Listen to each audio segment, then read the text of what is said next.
దేశంలో ప్రసిద్ధ పుణ్యక్షేత్రాల పరువు తీసే కార్యక్రమం పర్టికులర్‌గా కావాలని జరుగుతుంది. ఒక కుట్రపూరితంగా మీడియా, సోషల్ మీడియాని అడ్డం పెట్టుకొని.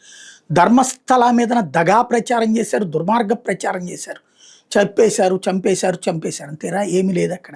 కానీ బద్నామైతే అయిపోయింది కదా! ప్రపంచం అంతా ప్రొజెక్ట్ చేసింది కదా! అల్ జజీరాలు, బీబీసీలు, సీఎన్ఎన్‌లు కూడా ప్రొజెక్ట్ చేసినాయి కదా! ఏమీ లేదని తెలియక వార్తలు ఏమన్నా వేసినాయా? ఓ రోజు ఒక వార్త వేసి తీసేశారు. కానీ ఏదో జరిగింది అన్నట్టు మాత్రం రోజుల తరబడి వేసుకొచ్చారు.